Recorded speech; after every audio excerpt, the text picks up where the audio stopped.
Hey you guys, welcome to my channel.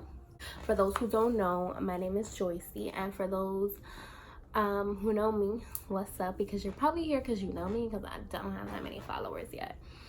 Today's video, I had announced on my Instagram that I was going to start a series called A Little Too Personal, and this series is gonna be about a whole bunch of personal shit that I have gone through and I would like to share with you guys, and maybe you guys can definitely relate. Today's little episode is going to be about the time that I got married. Yes, I got married, guys. I sure did. I got married when I was 19. I was either 19 turning, no, I had just turned 19, or I was 19 turning 20, because it was 5 days after my birthday. Not going to be mentioning any names because this does involve other people and I don't want their business to be out. Probably they won't even watch this because they won't even understand. Also, before I start, guys, don't forget to like and subscribe. And also, you guys can comment down below and just let me know what type of videos you guys would like to see. This is my first time doing this, so bear with me if I'm a little bit awkward or I'm not looking directly into the camera because I'm filming on my. I'm gonna take a seat back because this story, it's a little long. It's a little long. Let me get closer. Okay. Like I said, I was 19 when I got married, or 19 turning 20, either or. So we have to backtrack so that you guys understand where it all came from, because what the hell is a 19-year-old getting married? What is she doing? So boom, I'm gonna start like this. So boom, this is what had happened. What happened was I had gone to DR. So I went to DR 3 years ago. Let's say 3 years. I'm so bad with time. Okay, and I went to DR on a trip with my sister. Listen, guys, I went to DR on this trip because I got a round trip. That's another thing we're gonna talk about. You guys are going to know. I got a round trip ticket to DR for $150. I did, and I was like, I'm about to go to DR with my sister. I love DR. I had gone the summer previous to that, and I had a blast. So I was like, I want to go back. And my sister was only going for 4 days. So I was like, word, I'm going. I wasn't even working,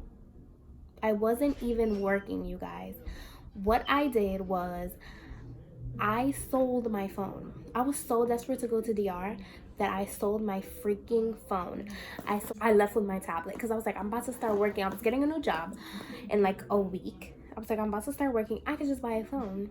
But I really want to go to DR. And since it was only 4 days or whatever, I was like, with the money that I sell my phone with, I can go. This is how dumb I was.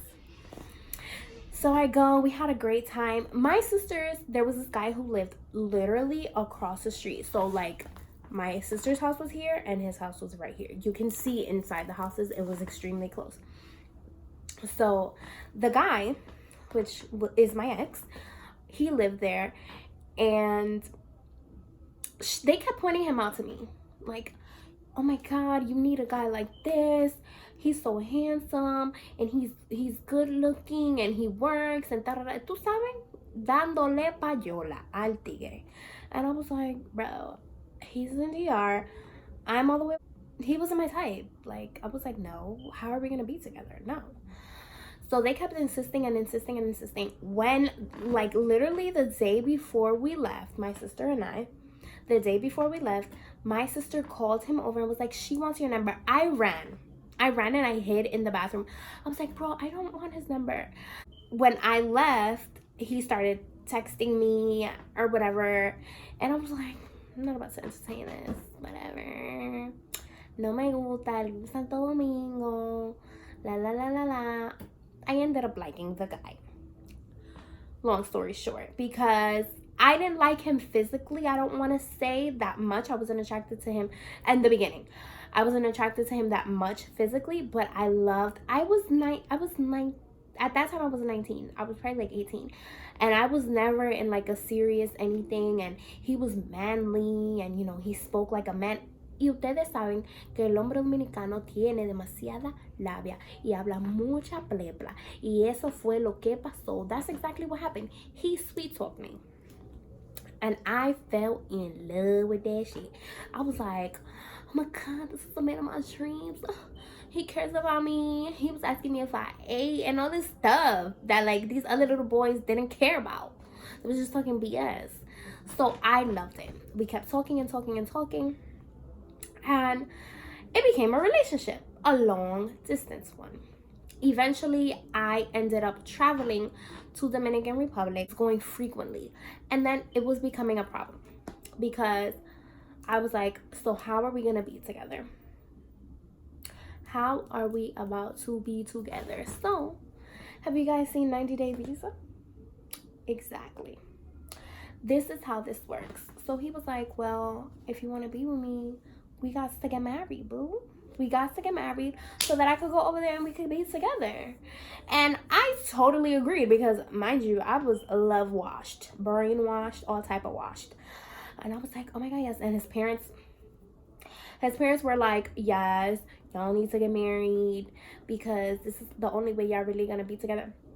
And my parents and my sisters and my family and everybody was like, you know, give it time. Like, give it time. And I was like, no, we're going to be together and blah, blah, blah.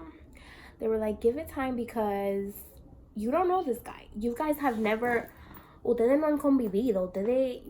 We never lived together. We don't know. He doesn't know what I like and I don't know what he likes. And I don't know if he scratches his balls or his, you know, what he does, you know, on a date. Because we was only together like a week, 2 weeks. Every time I would travel, it was never even more than 2 weeks. So I was like, you know, let me come here and stay with you for a few so we can really, really. And he was like, no, you don't love me, so you don't want to be with me. And I wanted to prove my love. So since I wanted to prove my love like an idiot, I go to the yard and it was my birthday. Coincidentally, it was my birthday. And he asked me to marry him, like an engagement. And I was like, and thinking back now, guys, it was so shady and like nonchalant and like stupid, bro. Like, it was so dumb. I was an airhead. Anyways, my mom, I called her and I was like, listen, this guy wants me to marry him. I'm gonna do it because I love him and este el hombre de mi vida y el hombre que yo amo y el hombre. My mother was like, mira, muchacha, el diablo. Tú estás loca. She was like, listen, and everybody disowned me, guys. Everybody disowned me. My dad, my grandpa, everybody was like, you fucking ass. Do you not see that this dude wants to use you? I was like, he loves me, okay? So the day comes, January the 30th. I don't remember the year because that's how so unimportant that situation is to me. And I'm from San Pedro de Macorís in DR. I mean, my family's. I was born here, but that's the place where it's at. And that's where we got married. We got married in this place called El Guacalito. Listen to the name. El Guacalito. That should say a lot about this place. So this is where we got married.